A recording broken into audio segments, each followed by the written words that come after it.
नमस्कार शेतकरी बंधूंनो, आज आपण डॉक्टर बाळासाहेब सावंत कोकण कृषी विद्यापीठाच्या आंबा गुणवत्ता केंद्रामध्ये आंबा पुनरुज्जीवन या विषयाची माहिती घेण्यासाठी आलेले आहोत।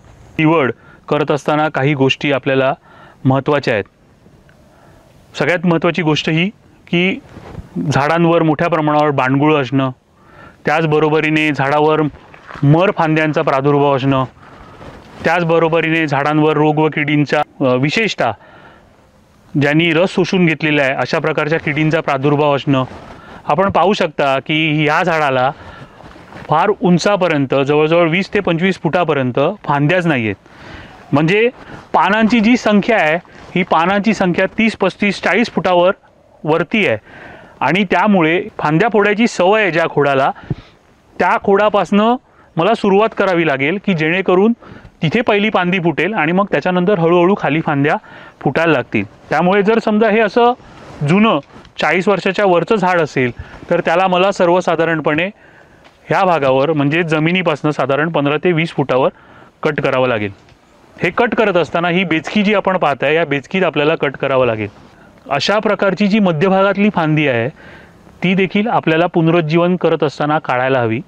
त्याचप्रमाणे जर समजा एका फांदीवर दुसऱ्या फांदीची सावली पडत असेल आणि त्याच्यामुळे बागेमध्ये काळोख निर्माण होणार असेल तर अशा प्रकारची फांदी देखील काढून त्या झाडामध्ये मध्यभागावर सूर्यप्रकाश कसा निर्माण होईल ह्या दृष्टिकोनातून देखील फांद्या काढणं आवश्यक आहे। झाडावर आपल्याला ज्यावेळेला छाटणी करायची होईल त्यावेळेला अशा प्रकारच्या मेलेल्या फांद्या काढून टाकणं संयुक्तिक ठरेल।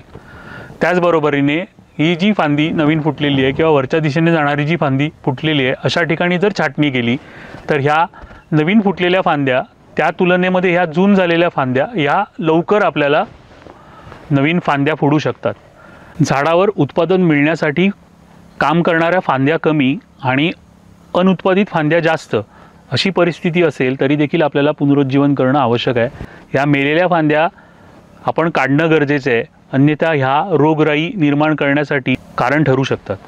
आंबा बागायतदार दरवर्षी आंबा मिळावा यासाठी खूप मेहनत घेत असतात, परंतु काही हौशी बागायतदार जर समजा त्यांची आंबा बागायत त्यांनी 4 ते 5 वर्ष न करता सोडून दिली तर अशी बाग जी आहे ही आंब्याचं उत्पादन कमी झाल्यामुळे पुनरुज्जीवनासाठी जाते। दरवर्षी आंबा काढून झाला की आंब्याची जर छाटणी नियमितपणे केली जात असेल तर अशा बागेला उंची मर्यादित ठेवल्यामुळे आंबा पुनरुज्जीवनाची आवश्यकता भासत नाही।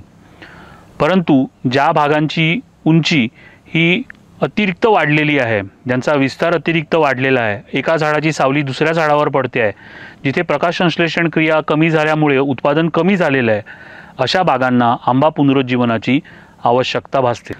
आंब्याला पुन्हा एकदा पुनरुज्जीवित करून उत्पादन क्षम करण्याच्या दृष्टिकोनातून आपण हे तंत्र नक्की अवलंबाल अशी मला आशा आहे। आपल्याला जर हा व्हिडिओ आवडला तर आपण त्याला लाईक करा, शेअर करा आणि आमच्या चॅनलला सबस्क्राईब करा। धन्यवाद।